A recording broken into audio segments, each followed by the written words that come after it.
Et heureusement qu'il est là. Parce que sans lui, je ne sais pas ce qu'on ferait. Hein?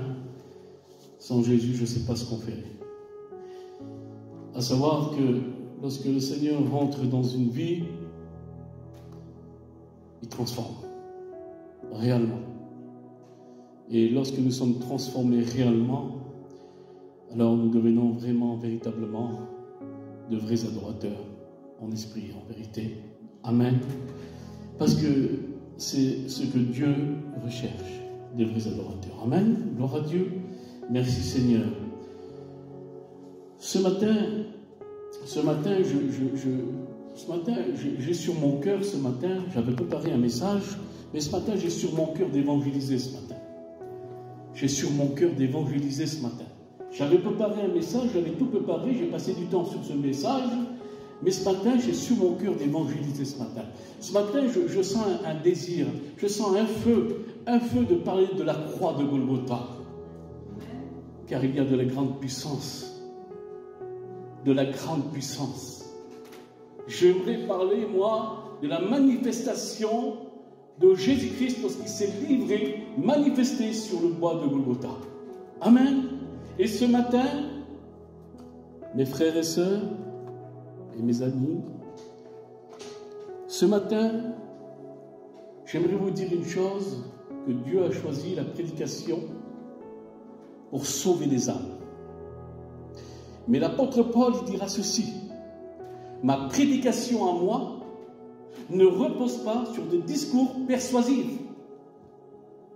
Ce qui veut dire, ma prédication à moi, elle ne repose pas sur des paroles éloquentes, comme on va dire, des fables, des histoires, mais il dit, elle repose sur la puissance de Dieu.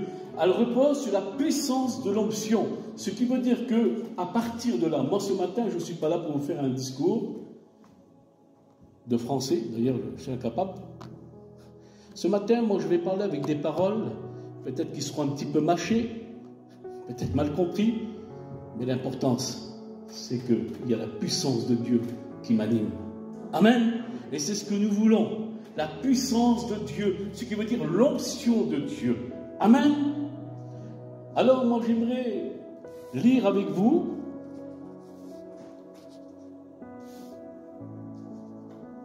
« 1 Corinthiens chapitre 2, verset 2.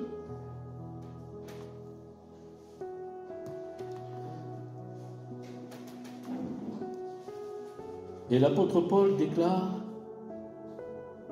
« Car je n'ai pas eu la pensée de savoir parmi vous autre chose que Jésus-Christ crucifié. »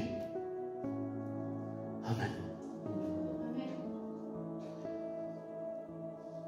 1 Corinthiens chapitre 1 verset 18. Car la prédication de la croix est une folie pour ceux qui périssent, mais pour nous qui sommes sauvés, elle est une puissance de Dieu. Amen. Vous savez, le jour que j'ai fait face à la croix, et qu'à partir de là, je me suis humilié, parce que l'important, c'est s'humilier devant Dieu. La repentance, c'est s'humilier. C'est ce que Dieu veut. Dieu se plaît dans les cœurs humiliants. Ils savent s'humilier. Et le jour que j'ai fait face à la croix, et le jour que je me suis humilié, eh bien, à partir de là, le Seigneur a pardonné mes péchés. Et c'est ce qu'il a fait avec vous, mes frères et sœurs. Hein? Et à combien qu'il est important. À savoir que la prédication de la croix, c'est une grande puissance. Et Paul savait qu'un tel message serait une pierre d'échauffement. Ah oui. Parce que des messages comme la croix pourraient être aussi des pierres d'échauffement pour certaines personnes. Parce que là, il dit dans 1 Corinthiens chapitre 1 verset 18, car la prédication de la croix est une folie pour ceux qui périssent. C'est une folie. Mais imaginez-vous la folie que ça peut être. Celui qui n'accepte pas Jésus, celui qui meurt dans son péché. et qu'il n'a pas fait la rencontre avec le Christ, la repentance avec le Seigneur, alors qu'il n'a pas eu cette expérience, qu'est-ce qu'il doit devenir? Et ça, c'est la parole de Dieu. C'est la parole de Dieu.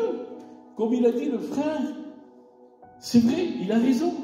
C'est la vérité. Jésus a été crucifié pour l'humanité. Il a été crucifié pour le pardon des péchés. Mais Jésus dit, si vous ne vous repentez pas, vous périrez tous également. Ça, c'est la parole du Seigneur. Amen. Dieu est amour. Écoutez, mes frères et sœurs, je vous prêche la Bible. Le Dieu de la Bible, c'est un Dieu d'amour. Mais je le répète encore, accompagné par sa vérité et sa justice. Amen. Gloire à Dieu. Oui. Alors, l'apôtre Paul, il dira ceci. Paul savait qu'un tel message serait une pierre d'achoppement pour les Juifs et une folie pour les autres. C'est pour cela que dans 1 Corinthiens chapitre 1 verset 23 il dira ceci: nous prêchons Christ crucifié, scandale pour les Juifs et une folie pour les autres. Et moi j'ai marqué ceci, écoutez, mais il le prêcha quand même.